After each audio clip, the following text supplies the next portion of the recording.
In 1997 came the cinematic abomination that was Batman and Robin.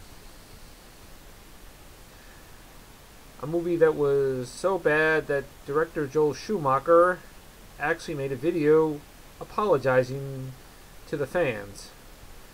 I gotta gain a serious amount of respect for that when a director acknowledges his own awfulness.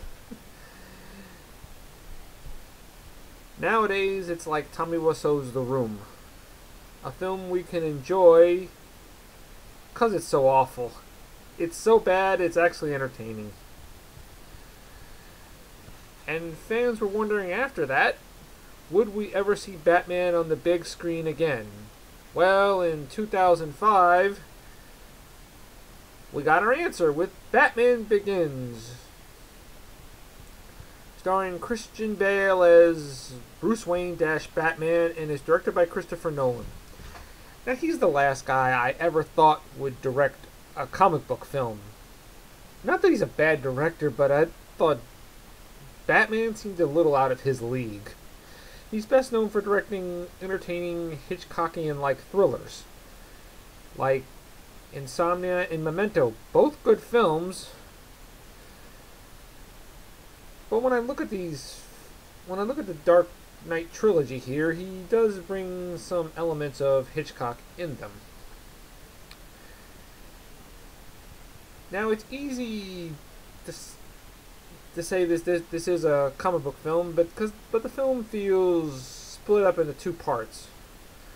One part is Bruce Wayne conquering his demons and his trying to balance himself between justice and injustice. And the other part is the Batman part, where he finally dons the Batsuit and all that stuff and fights crime. Now, unlike 1989's Batman, where Batman is just there at the beginning and no life story being told, they thought, no, this time let's just tell his life story and his training and all that stuff. And I gotta say, it was very well told, I must say. Christian Bale is good as Bruce Wayne. When he does play the tormented young man and all that stuff. But as Batman, I always felt he kind of overdid it.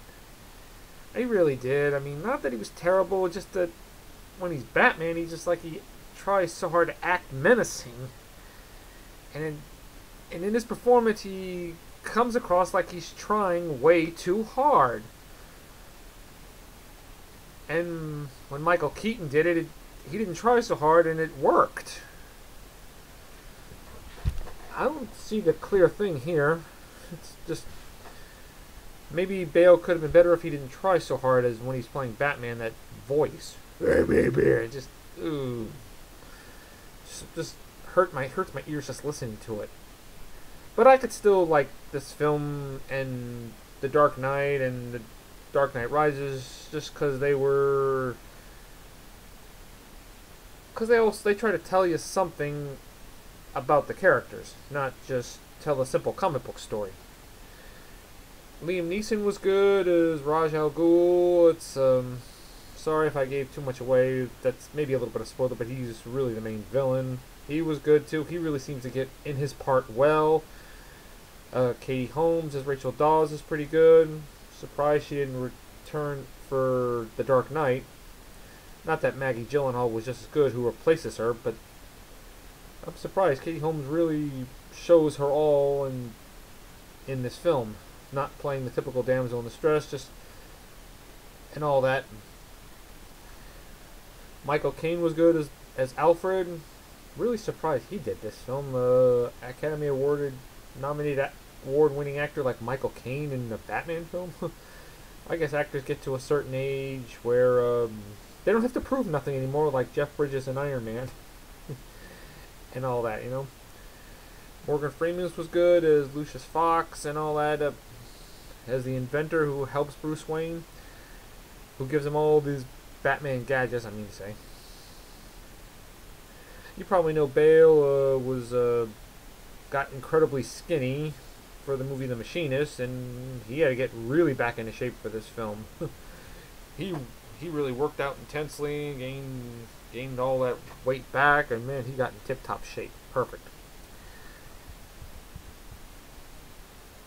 I gotta say, Batman Begins is pretty good. I mean, it has some decent action scenes and all that stuff. Some decent fight scenes are pretty good too.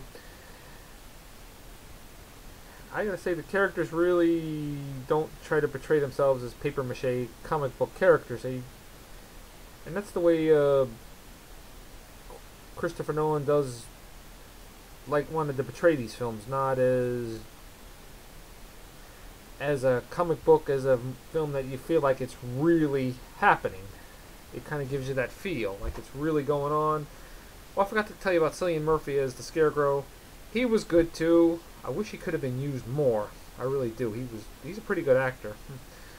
So I give Batman Begins a 10 out of 10. Bye-bye.